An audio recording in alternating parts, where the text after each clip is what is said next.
Your Royal Highness, Prince Ghazi bin Muhammad, Chief Advisor to His Majesty King Abdullah II for Religious and Cultural Affairs, and His Majesty's Personal Envoy, Your Royal Highnesses, Your Beatitude, Your Excellency Dr. Ramzi Khouri, Your Graces, distinguished scholars, esteemed guests, dear sisters and brothers.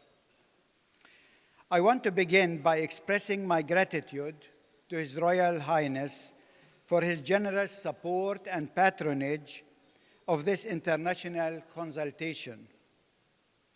Without your moral and financial backing, this gathering would not have been possible.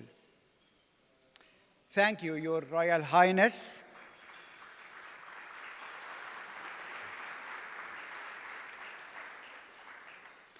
Thank you, Your Royal Highness, for believing in the vision, mission, and work of al-Kalima University to initiate and organize this consultation in partnership with the Royal Al-Bayt Institute for Islamic Thought. al-Kalima University, the first and only institution of higher education in Palestine dedicated to arts, culture, and design, has spent years addressing the topic of Christian Zionism. 2 years ago, we hosted a regional consultation to study Christian Zionism in Latin America, in the Latin American context. We plan another one for the Nordic countries in May of this year, and a third for Asia in October. However, this consultation is distinct for several reasons.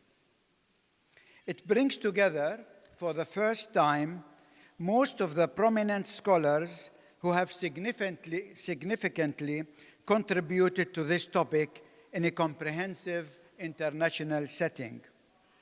I think this is the first time that we have all the scholars who have worked on this issue in one place. But also it centers on an under-researched theme, the impact of Christian Zionism on Middle Eastern Christians.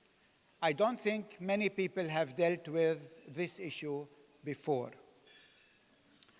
This gathering is organized under the auspices of local churches, emphasizing the importance of listening to Middle Eastern Christians rather than merely discussing them, like often the case. In addition to scholars and church leaders, we have invited influencers to broaden awareness of this vital issue. Moreover, this consultation adopts a decolonial approach, and this is really very important.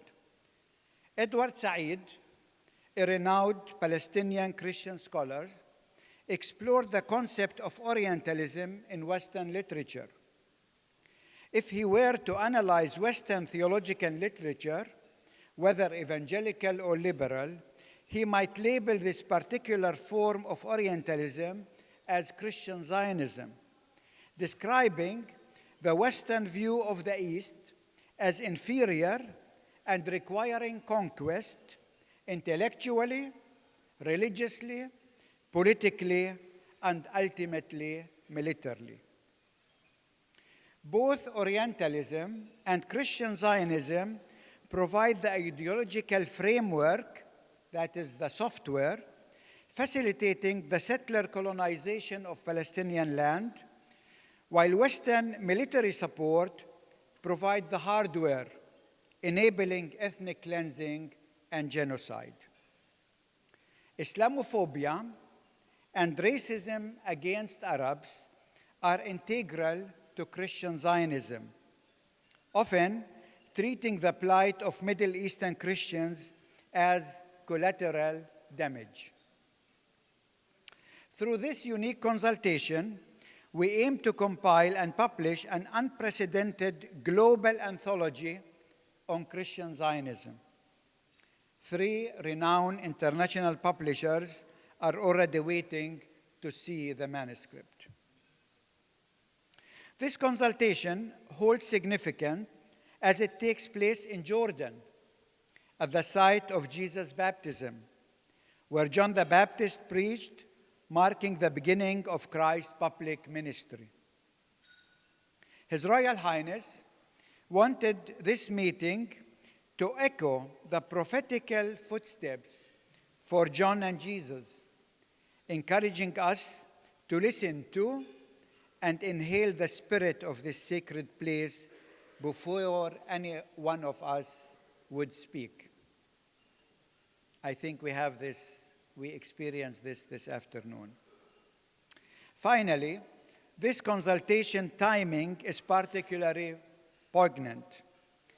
When we planned this event, no one anticipated that President Trump would assemble the most Christian Zionist cabinet in American history, or that the political right, with its Orientalist and Christian national views, would gain momentum in Europe.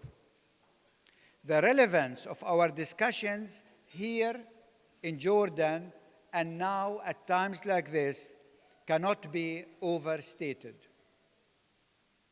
As I conclude, I would like to acknowledge the steering committee members, Bishop Munib Yunan, Dr. Robert Smith, Dr. Wasfi Kilani, and Dr. Tariq Al-Jawhari, the staff of His Royal Highness, and my colleagues from Dar al-Kalima University who worked tirelessly to ensure this consultation's success. Dear colleagues, what an extraordinary start to our time together we had this afternoon. And we look forward for 3 exceptional days ahead of us. His Royal Highness told me he wanted this consultation to be a truly memorable experience for all of you for life. Thank you.